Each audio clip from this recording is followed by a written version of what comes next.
Assalamualaikum dear students. Exercise 1.1 10th class math question number 2 solve y factorization। जो हमारे पास given quadratic equations दी हुई होंगी उनको फैक्टराइजेशन के तरीक़ाकार से हल करना है, में बना के लिखना, उसको फैक्टराइजेशन बोलते हैं। मिसाल के तौर पर इधर मैंने लिखी हैं 2-3 मिसालें आपके पास। 6 आपके पास अगर हो, 6 के फैक्टर बनाएं तो 3 को 2 के साथ अगर आप मल्टीप्लाई करवाएं तो 6 बनता है, ये इसके फैक्टर हो गए। अगर 6 के मजीद बनाएं तो 6 1 जार 6 होता है, ये भी इसके फैक्टर बन गए। अब 12 के देखें, 12 को 2 के साथ मल्टीप्लाई करवाएं 4 और इधर 3 आना था, 3 ऐड कर देते हैं। 2 के साथ मल्टीप्लाई करवाएं और 3 के साथ, ये इसके 12 के फैक्टर बन गए आपके पास। और 12 6 जार 2, ये भी इसके फैक्टर हैं। 12 के मजीद फैक्टर 12 1 जार, 12 के मजीद बनाए तो 12 4 जार 3 होता है, ये 12 के फैक्टर बन गए। इस तरीके से हमने जो भी हमारे पास इक्वेशन दी हुई हो उसको इस तरह फैक्टर में बना के लिखना है। अब हमारे पास जो ये इक्वेशन क्वाड्रेटिक इक्वेशन दी हुई है मसावत, इसको किस तरीके से फैक्टर बनाते हैं, ये फैक्टराइजेशन का तरीका, इसको समझते हैं। हमारे पास दिया हुआ है x square minus x minus 20 is equal to 0। Question number 2 का पहला पार्ट जो हमारे पास दिया हुआ है उसको सॉल्व करते हैं। इसका सोल्यूशन, इसका तरीकाकार क्या होता है कि आपके पास जो साइड्स वाली 2 टर्म्स होती हैं इनको आपने आपस में मल्टीप्लाई करवा कर लिखना होता है। 20 माइनस के 20 को जब एक्स स्क्वायर के साथ मल्टीप्लाई करवाएं तो आपके पास आंसर आता है माइनस के 20 एक्स स्क्वायर। अब आपने दरमियान वाले हिस्से के इस तरह फैक्टर बनाने हैं, जोड़े बनाना है, नंबर लिखना है कि अगर उनको आपस में आप मल्टीप्लाई करवाएं तो जो साइड वाले दोनों नंबर्स को मल्टीप्लाई करवा के आपके पास आंसर आता है वो आना चाहिए। अगर उनको आपस में प्लस और माइनस करके आप देखें तो दोबारा आपके पास यही नंबर रहना चाहिए। अगेन आप दोबारा सुन लें कि साइड वाले नंबरों को मल्टीप्लाई करवा के इधर लिखना है, दरमियान वाला हमारे पास एक्स है, इसके इस तरीके से फैक्टर बनाने हैं। अगर हम उनको आपस में मल्टीप्लाई करवाएं तो हमारे पास माइनस के 20 एक्स स्क्वायर आए, अगर उनको प्लस माइनस करें तो दोबारा हमारे पास एक्स ही आए। तो सबसे पहले इसका तरीका, बाद बच्चों को ये मुश्किल लगता है, फैक्टराइजेशन की समझ नहीं आती कि कैसे करना है। इसका सबसे पहले तरीकाकार ये होता है कि दरमियान वाले के फैक्टर किस तरीके से बनाए पता ही नहीं चलता। आपने पॉसिबिलिटीज देखनी है कि 20 किन किन डिजिट को आपस में मल्टीप्लाई करवाने से आपके पास आता है। तो हम चेक करते हैं कि किन किन नंबर को आपस में मल्टीप्लाई करवाने से आपके पास 20 आंसर आता है। सबसे पहले देखें तो 20 को 1 के साथ मल्टीप्लाई करवाएं तो 20, ये पॉसिबिलिटी आपके पास बनती है। तो दूसरी पॉसिबिलिटी ये बनती है कि अगर आप 10 को 2 के साथ मल्टीप्लाई करवा दें तो 10 2 जार 20 होता है। तीसरी पॉसिबिलिटी 20 बनने क्या होती है कि 5 को 4 के साथ मल्टीप्लाई करवा दें, 5 4 जार आपके पास 20 होता है। अब ये पॉसिबिलिटीज बन गई 20 की मल्टीप्लाई, जिन नंबर को आप करके देख सकते हैं कि 20 आंसर आए, वो ये 3 पॉसिबिलिटीज बनती हैं। अब हमने ये देखना है कि हमारे क्वेश्चन पर कौन सी पॉसिबिलिटीज पूरा उतरती है। अगर आप देखें, मैंने बोला कि दरमियान वाले को इस तरीके से फैक्टर बनाने हैं कि आंसर आपके पास 20 आना चाहिए। अगर उनको प्लस माइनस करके देखें तो आपके पास दोबारा एक्स ही आना चाहिए। अगर आप 20 में एक ऐड करते हैं तो 21 बनता है आपके पास। अगर 20 में से 1 निकाल दें तो 90 आता है। ये तो पॉसिबिलिटी बनती है, ना हमारे पास इधर 21 आता है ना हमारे पास 19 आता है। अगर 10 में 2 ऐड कर दें तो 12 बनता है और 10 में से 2 निकाल दें तो 8 आता है। ये पॉसिबिलिटी भी नहीं हमारी बनती, ना हमारे पास 8 है इधर, ना 12 है। 5 में अगर 4 ऐड कर दें तो 9 आता है, लेकिन अगर 5 में से 4 निकालें तो 1 बचता है एक्स। ये पॉसिबिलिटी हमारी इस क्वेश्चन पर उतरती है। तो हम इसको लिखेंगे माइनस के 5x प्लस 4x। तो अगर 5 को 4 के साथ मल्टीप्लाई करवाएं तो 20 भी आता है, जो साइड वालों को मल्टीप्लाई करवाने के बाद आता है 5x को 4x के साथ। अगर इन दोनों को आपस में माइनस करें तो यही हमारे पास रिमेनिंग में आंसर आता है। एक्स स्क्वायर माइनस 20, इसको नहीं छेड़ना, इसको आपने वैसे ही लिख देना है। साइड वाले दोनों फैक्टर्स को सिर्फ दरमियान वाले के आपने फैक्टर बनाने, जोड़े बनाने हैं, उसको नंबर में लिखना है इस तरीके से कि अगर आपके पास मल्टीप्लाई करवाएं तो साइड वाला जो आता है वो आए, और अगर प्लस और माइनस करें तो दोबारा वही आपके पास नंबर आना चाहिए। उम्मीद है कि इस कॉन्सेप्ट की आपको समझ आ गई होगी। अब फर्स्ट दोनों नंबर में से जो आपके पास चीज़ कॉमन बनती है वो कॉमन ले लेनी है।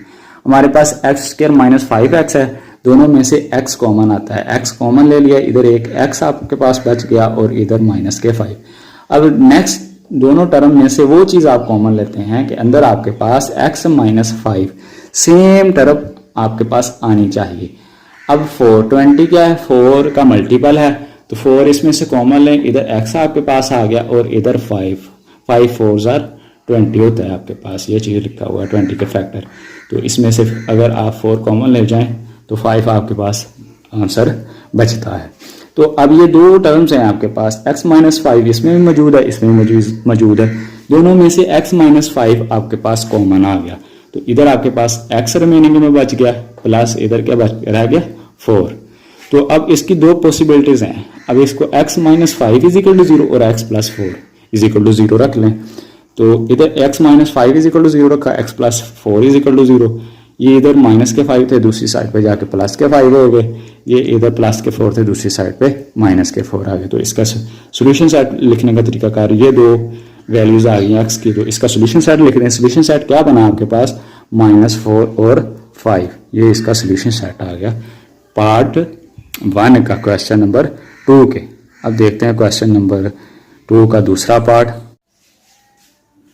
पार्ट नंबर 2 में आपके पास दिया हुआ है 3y² is equal to y into y minus 5। इसको सॉल्व करना है हमने फैक्टराइजेशन के तरीक़ेकार से। 3y² को उसी तरीके से लिखा, y को अंदर मल्टीप्लाई करवा दिया, y को y के साथ मल्टीप्लाई करवाया तो y² आ गया आपके पास। जब y को 5 के साथ आप मल्टीप्लाई करवाएंगे तो 5y आ जाएगा।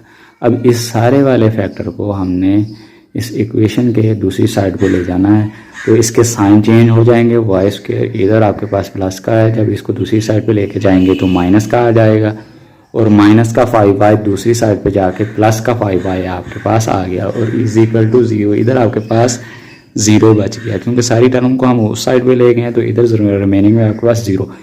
3y² और माइनस के y, जब 3 में से 1 निकाल देंगे तो आपके पास 2y² 2y² रह जाएंगे, तो प्लस 5y उसी तरीके से आपके पास आ गया इज इक्वल टू 0। अब इन दोनों में से देखें कि आपके पास कौन सी चीज़ कॉमन आ रही है। y² और y, दोनों में y मौजूद है, तो y को आप कॉमन ले लेंगे। तो इन दोनों में से y कॉमन लिया, अंदर आपके पास ब्रैकेट में 2y प्लस 5 बच गया इज इक्वल टू 0। अब आपके पास दो फैक्टर हैं, पहले को बराबर 0 के रखें और दूसरे को इक्वल टू 0 रखें। y इज इक्वल टू 0 आ गया, 2y plus 5 is equal to आपके पास 0 बन गया। ये इधर 5 प्लस के हैं, इक्वेशन के दूसरी साइड पे लेके गए -5 हो गया।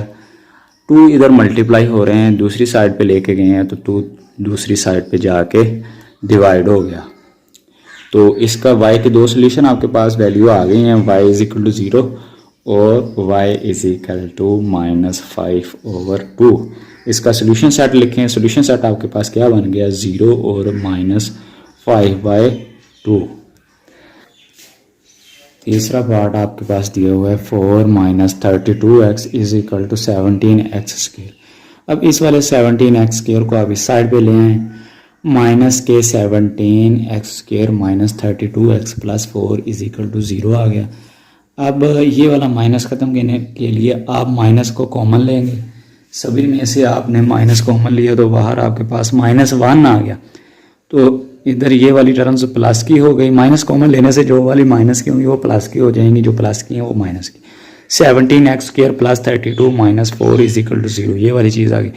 अब इस -1 को ख़त्म करने के लिए दोनों साइड पे -1 के साथ डिवाइड करवा दें, इस -1 के साथ ये वाला -1 कैंसिल आउट हो जाएगा, और इधर आपके पास 0 ही आ जाएगा। समथिंग ओवर 0 और समथिंग आपके पास 0 होता है, तो ये आपके पास 17x² plus 32 minus 4 is equal to 0, ये वाली फॉर्म बन गई है।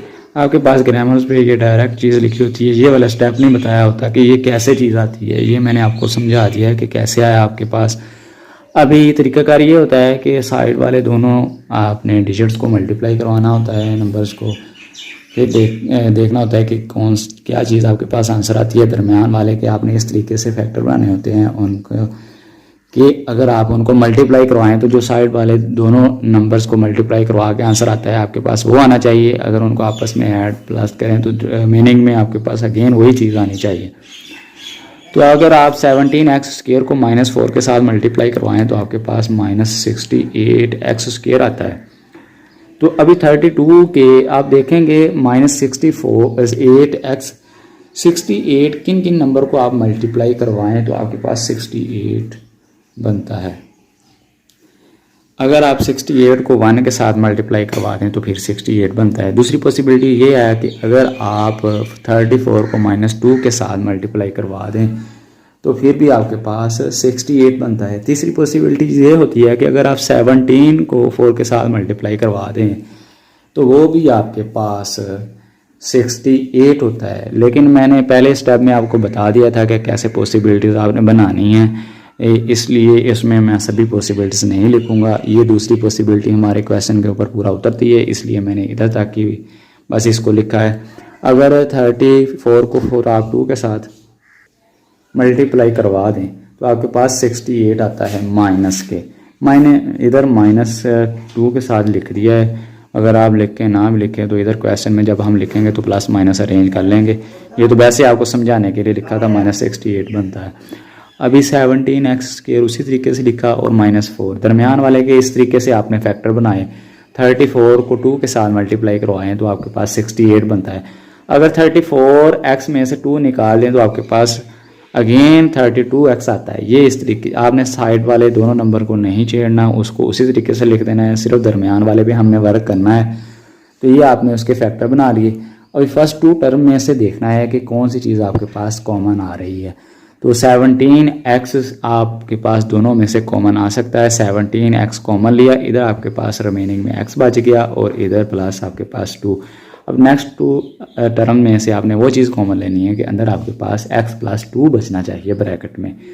तो -2 इसमें से आपने कॉमन लिया, इधर आपके पास x रिमेनिंग में बच गया और माइनस आप कॉमन लेंगे 2 भी। 2 के अगर 4 के फैक्टर बनाएं तो वो 2 × 2 होता है, 2 कॉमन ले गए हैं तो प्लस के 2 आपके पास बच गए हैं रिमेनिंग में = 0। x + 2 इस टर्म में भी या सारी 2 टर्म्स आपके पास आ रही हैं, ये वाली और ये वाली, इन दोनों में x + 2 इसमें भी मौजूद है, इसमें भी x + 2 दोनों में से क्या आ गया आपके पास कॉमन आ गया। इधर आपके पास 17x बच गया और इधर आपके पास -2 आया, इधर आपके पास -2। तो अभी आपने इसको इक्वल रखना लेना है, x + 2 = 0 और 17x - 2 = 0। ये इधर प्लस का 2 है, दूसरी साइड पे जाके माइनस का हो गया। 17x - 2 = 0। माइनस का 2 जब इक्वल के दूसरी साइड पे लेके गए हैं तो +2 हो गया। 17 इधर मल्टीप्लाई हो रहा है, दूसरी साइड पे जाके आपके पास क्या हो गया, डिवाइड हो गया। अब इसका सोल्यूशन सेट लिखेंगे। सोल्यूशन सेट लिखा, आपके पास x की 2 वैल्यूज़ आई हैं, -2 और 2/7।